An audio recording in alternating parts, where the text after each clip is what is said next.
Hola, yo soy Karina Ríos y esto es Aprenderé, porque todo puede ser interesante. El día de hoy estoy muy contenta de estar de nuevo con ustedes en este espacio. Espero que logremos aprender muchas cosas juntos. Tenemos en este programa algunas cosas interesantes como, por ejemplo, seguiremos con la sección del canto de los pájaros, aprenderemos qué significa la palabra sinfonía y muchas otras cosas. Por cierto, ¿ustedes conocen a los trovadores? Sí, los trovadores, o goliardos, o minesánger, o juglares. Estos cantantes ambulantes eran grandes narradores de cuentos de amor, de historias fantásticas y cumplían una función fundamental en la Edad Media, es decir, hace aproximadamente 1500 años. La música ya existía en la Edad Media, pero entonces, ¿desde cuándo existe la música? Me gustaría saberlo en ¿Y tú qué opinas?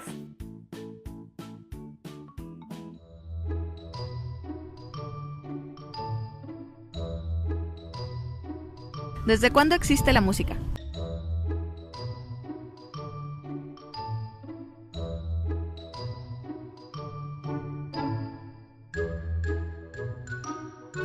Desde nuestros ancestros.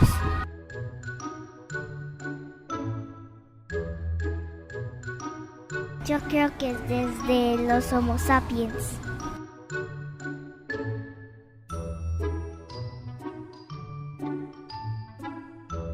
Desde hace mucho tiempo.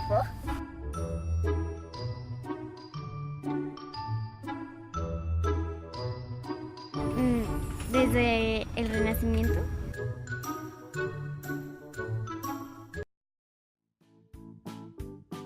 El término juglar viene del latín joculare, que significa divertir, y este término no solamente se usaba para designar a los cantantes trovadores. Este término también designaba a todo el personal que se encargaba de divertir, por ejemplo, los mimos, los bufones, los acróbatas e incluso los instrumentistas. Todos estos personajes ya existían desde la época medieval. El conocer de dónde viene una palabra es importante para saber de qué estamos hablando. Y hablando de palabras, ¿ustedes saben qué significa la palabra sinfonía? Vamos a verlo en ¿De dónde viene?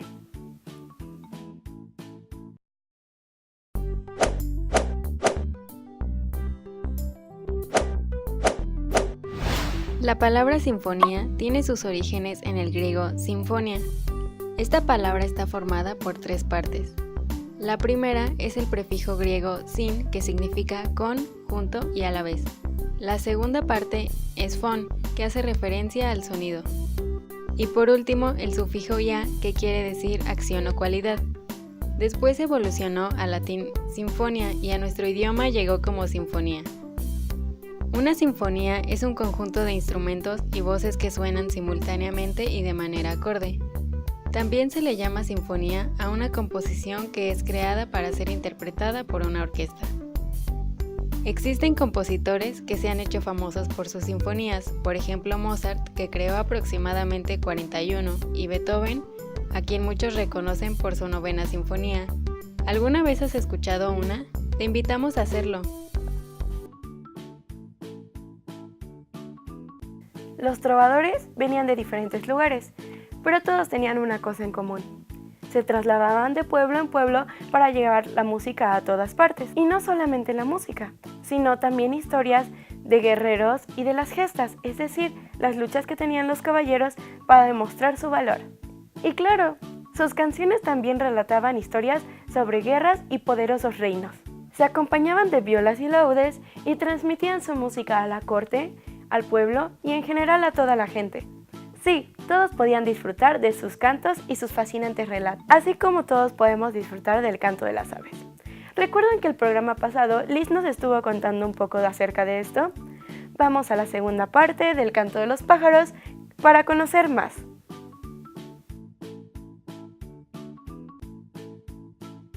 Los investigadores han estudiado las características del canto de los pájaros y el lenguaje humano. Pero hoy hablaremos de otro aspecto importante que saben los científicos sobre el canto de las aves y sobre el lenguaje humano también. Y es que el canto y el lenguaje son conductas innatas, sí, habilidades que poseemos desde que nacemos, que se expresan en los primeros periodos de la vida y después requieren del aprendizaje para desarrollarse plenamente. Los padres pájaro le enseñan a sus crías las notas y las sílabas, pero sobre todo las palabras y las oraciones que deben repetir, siempre con un ritmo definido y con una melodía básica. A este periodo se le llama aprendizaje plástico, porque el crío oye el canto de sus padres, lo analiza, lo aprende y expresa conexiones diversas en su cerebro que se conocen como plasticidad neuronal, que es la capacidad que tiene el cerebro para adaptarse a las cosas. Y al final va madurando poco a poco una estructura cerebral que controla el órgano vocal llamado siringe. Con la siringe, el pájaro emite los sonidos y genera los armónicos que se requieren para que sea un verdadero canto. En el periodo plástico del canto, los estudiantes pájaro pueden improvisar y cambiar un poco el ritmo, la melodía y la armonía para que se haga más atractivo su canto. Pero no lo deben cambiar demasiado, porque si es muy diferente, no podrán comunicarse con los demás cuando sean adultos. Mientras tanto, los padres humanos les enseñan a sus hijos o hijas las letras, sílabas, palabras y oraciones que deben aprender y posteriormente pronunciar. Igual que los pájaros, los humanos también recibimos los sonidos y los procesamos y vamos madurando una estructura cerebral que controla nuestras cuerdas vocales, porque nosotros no tenemos siringe.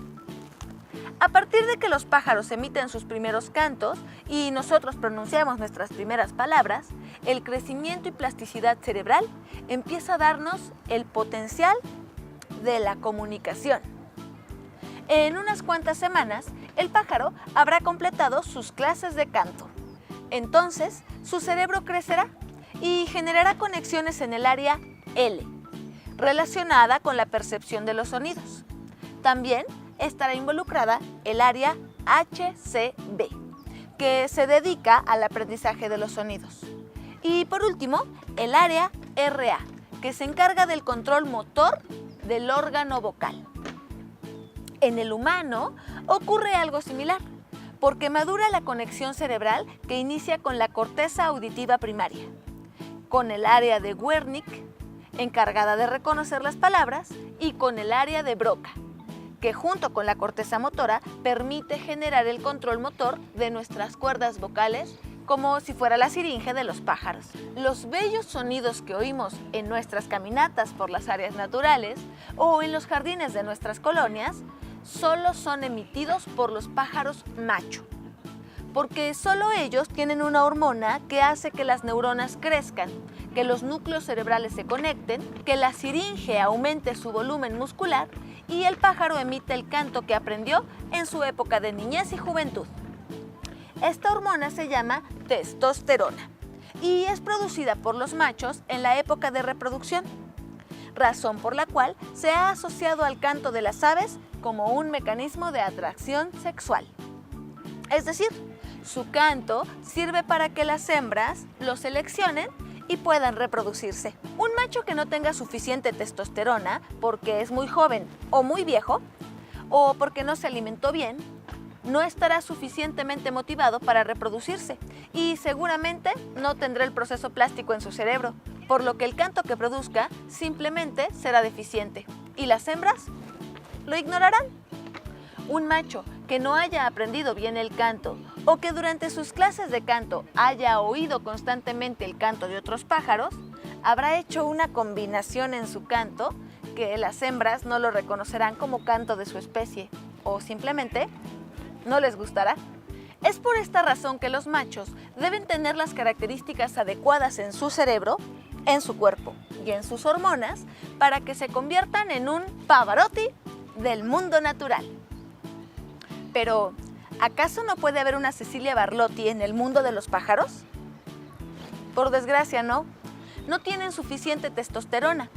Pero algo que es muy importante en las hembras es que sí reconocen y muy bien el canto de los machos, lo que indica que también ellas aprenden como los machos durante su desarrollo todo este proceso de lenguaje.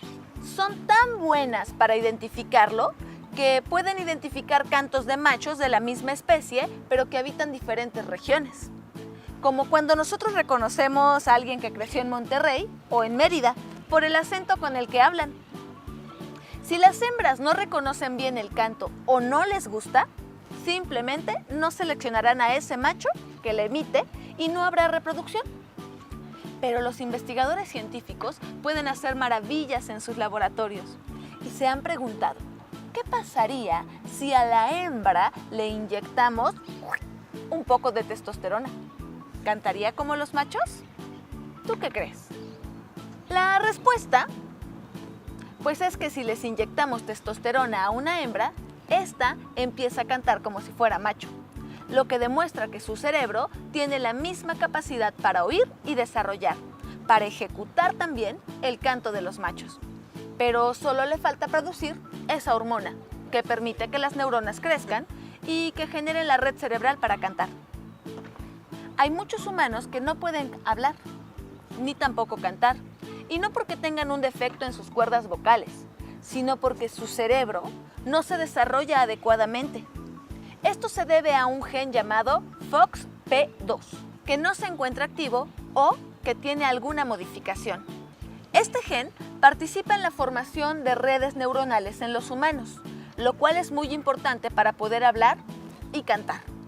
Los pájaros que cantan también poseen un gen parecido y al igual que los humanos, cuando no funciona bien, no pueden aprender a cantar. Por más testosterona que tengan, no lo harán. Por supuesto que no es necesario que sepas todo esto para disfrutar de un buen concierto de aves canoras la próxima vez que vayas al campo a apreciar la naturaleza. Pero siempre es bueno tener uno que otro conocimiento científico para disfrutar de todo lo que observas. Esto fue Aprender, donde todo puede ser interesante. Adiós. Algo importante de los trovadores es que su repertorio era dirigido a toda la gente sin importar su clase social. Podían estar con los campesinos en una boda o fiesta, o quizá en la corte con los nobles y burgueses. Por ello, sus canciones debían ser entendibles para cualquiera. Además, hay que pensar que en la Edad Media casi nadie sabía leer ni escribir, y entonces la única forma que se tenía para transmitir noticias era la oralidad. Es por eso la importancia de esos cantos. Algo parecido pasa en el mundo natural, pues además de los pájaros existen otros animales que se comunican por medio de sonido o cantos, por ejemplo las ballenas. Si quieres saber más de ellas, vamos a este ¿Sabías qué?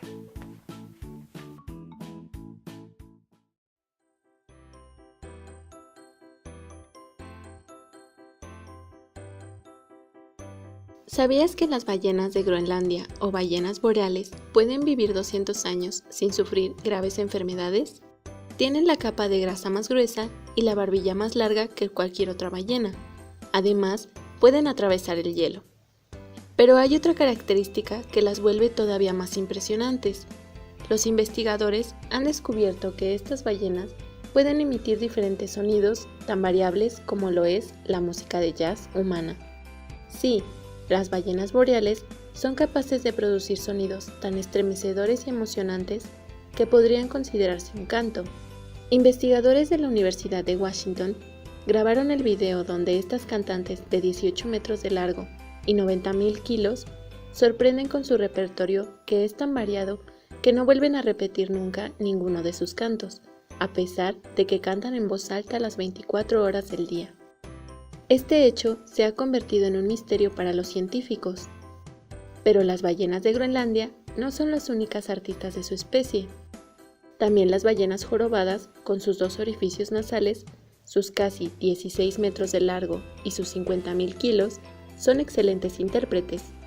Su canto es considerado la música clásica de las ballenas. Las ballenas jorobadas son seres muy sociables y cantan más fuerte que la mayoría de las ballenas, ya que sus canciones se pueden escuchar a 161.000 metros. Es increíble y se mantienen prácticamente toda su vida con su mismo grupo. Y aunque realmente los sonidos que produce cualquier ballena son generalmente la manera que tienen para interactuar entre ellas, comúnmente los llamamos cantos, pues si los escuchamos a detalle, se puede notar que a menudo suenan como letras de canciones. En la Edad Media no existía la música escrita aún, por lo que los trovadores cantaban y tocaban su música de memoria, ya fueran melodías compuestas por ellos o canciones campesinas que tenían muchísimos años y venían de Medio Oriente o de Europa, así como canciones compuestas por gente de la corte que era muy letrada y estudiada. Adultos y niños disfrutaban de este tipo de noticias musicales. Sin embargo, con el paso del tiempo, las personas decidieron que a los niños se les debía tratar diferente y hasta la música cambió. El día de hoy hemos encontrado algunos datos de artistas que cantan especialmente para niños y no tan niños. Chequemos quiénes son en este Ahí te van 7 datos.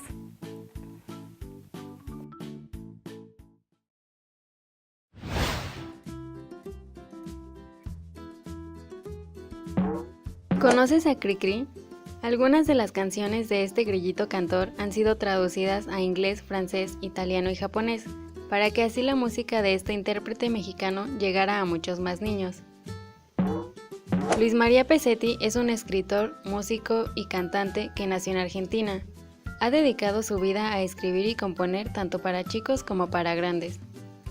Es uno de los miembros fundadores del movimiento de la canción infantil latinoamericana y del Caribe.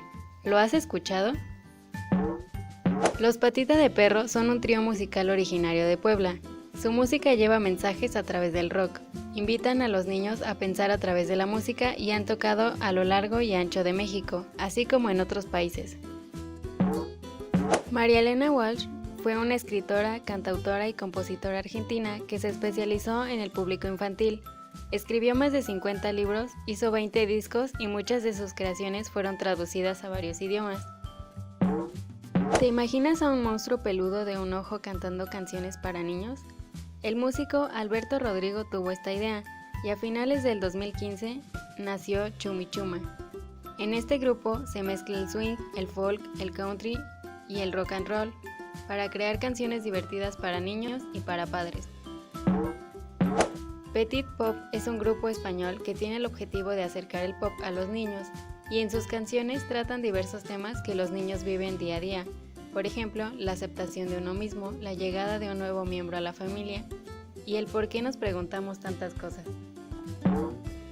Los Canticuénticos son un grupo argentino que a través de sus canciones con ritmos latinoamericanos buscan vincular afectivamente a los niños con su patrimonio cultural.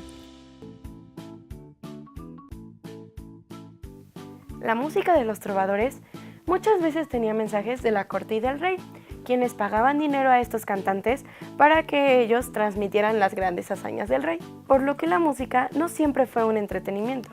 Muchas veces cumplía con funciones políticas y sociales. Nosotros no queremos compartirte las hazañas del rey, pero sí queremos compartirte otra fascinante canción de Axel Rojas. Vayamos a un rincón para cantar para escucharlo.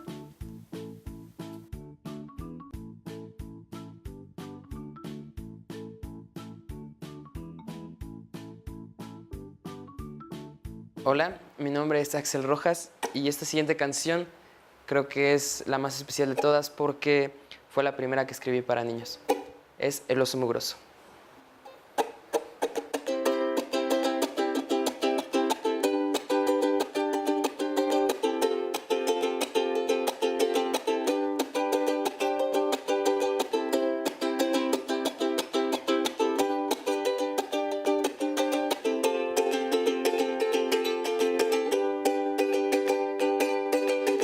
Esta es la historia del oso mugroso. Vivía en un bosque inmenso y hermoso. Le gustaba pasear, salir a caminar, reír también, soñar y el aire respirar. El oso gozaba todo: comer, dormir, descansar, leer, también dibujar, el ukulele tocar y a su mamá abrazar, con sus amigos bailar y a Mariana molestar.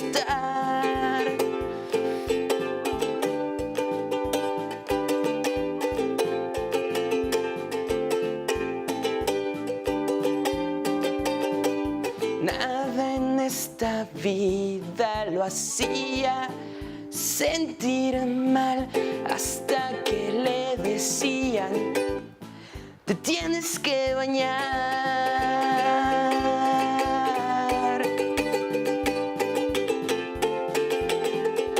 Y 1, 2, 3 y 4 y lava tus manitas, agita tus patitas, sacude la cabeza y vuélvete a ensuciar. Lava tus manitas, agita tus patitas, sacude la cabeza y vuélvete a ensuciar.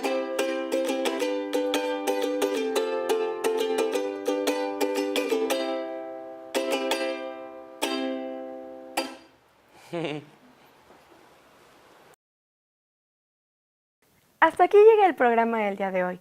Espero que lo hayan pasado muy bien y hayan aprendido muchas cosas. Si les gustó el programa del día de hoy, los invito a vernos la siguiente semana, en donde hablaremos de la ciencia de la música.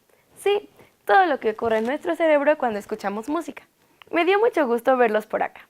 Recuerden que esto es Aprendere, porque todo puede ser interesante. Hasta la próxima. Adiós.